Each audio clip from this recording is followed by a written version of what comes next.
Bismillahirrahmanirrahim. Assalamualaikum warahmatullahi wabarakatuh. Alhamdulillah para sahabat semua, pada kesempatan kali ini kita bisa berjumpa lagi pada channel ini. Channel yang begitu inspiratif, begitu inovatif, dan juga begitu menyenangkan. Oke, baik para sahabat semua. Pada kesempatan kali ini saya ingin menyoroti fenomena yang memprihatinkan kita semua, yaitu fenomena tentang banyaknya korupsi di negara kita. Korupsi, sebenarnya apa sih korupsi ya? Nah, ada beberapa definisi mengenai korupsi, baik itu secara istilah ataupun secara bahasa. Baik, untuk secara istilah saya bacakan di sini tentang korupsi itu. Korupsi yaitu penyelewengan atau penggelapan uang negara atau perusahaan dan sebagainya untuk kepentingan pribadi maupun orang lain. Jadi, uang negara itu diselewengkan oleh oknum, bisa dikatakan oknum pejabat karena yang memiliki akses ke dalam sumber keuangan tersebut. Nah, kenapa saya bilang oknum ya? Karena bukan semua pejabat ya, hanya pejabat yang kurang amanah saja yang mengkorupsi uang negara. Lah, uang negara itu berasal dari mana? Uang rakyat, uang kita semua. Berasal kita dari bayar pajak, penghasilan, retribusi, dan seterusnya. Nah, uang itu adalah memang ya uang yang berasal dari rakyat untuk penyelenggaraan negara kita. Sehingga uang tersebut seharusnya digunakan untuk kepentingan dan kemakmuran masyarakat juga, karena uangnya berasal dari rakyat. Jadi semuanya harus digunakan untuk kepentingan rakyat. Akan tetapi ternyata ya kita lihat sekarang ini banyak ya para pejabat yang menyelewengkan, baik itu pejabat tersebut atau bekerja sama dengan perusahaan yang menguntungkan hanya golongan-golongan tertentu saja, masyarakat tertentu saja, ataupun demi keuntungan pribadi. Nah, apakah itu perbuatan yang dibolehkan?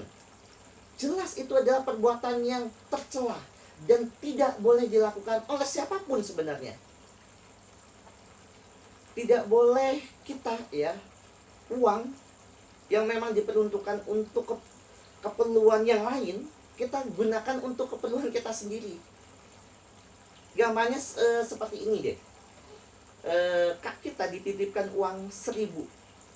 Dititipkan uang 1.000, lalu sang penitip yang menitipkan uang itu meminta kita uang tersebut disumbangkan ke musola ataupun masjid. Ternyata uang tersebut kita pakai untuk jajan, untuk membeli keperluan kita. Ya jelas kita tidak amanah ya.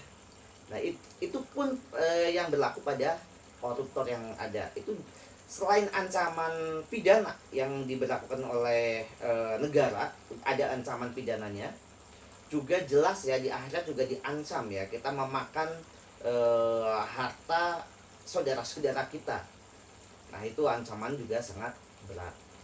Sehingga pada kesempatan kali ini saya hanya ingin mengajak teman-teman semua, jangan sampai kita korupsi ya. Bukan hanya kita sebagai pejabat, kita sebagai manusia di dalam kehidupan bermasyarakat pun jangan sampai korupsi. Kita diminta datang tepat waktu, kita sering telat dan berbagai alasan.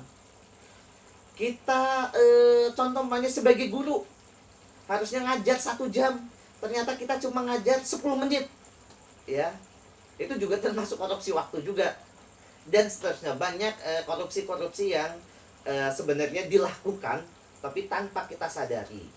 Nah, untuk lebih jelasnya mengenai apa itu korupsi, ancaman pidananya bagaimana, lalu bagaimana cara kita bisa menghindar dari korupsi itu, lalu bagaimana cara kita untuk mensosialisasikan bahwa korupsi itu tidak baik dan tidak boleh, bukan hanya karena diancam pidana, tapi memang seharusnya itu tidak boleh dilakukan. Lalu bagaimana cara kita mendidik generasi kita agar tidak terjerumus di dalam lingkaran korupsi.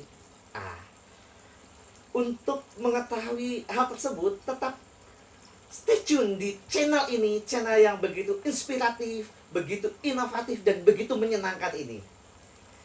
Insya Allah pada kesempatan yang akan datang kita akan bahas lebih detail, lebih terperinci mengenai hal tersebut. Mungkin itu saja pada kesempatan kali ini.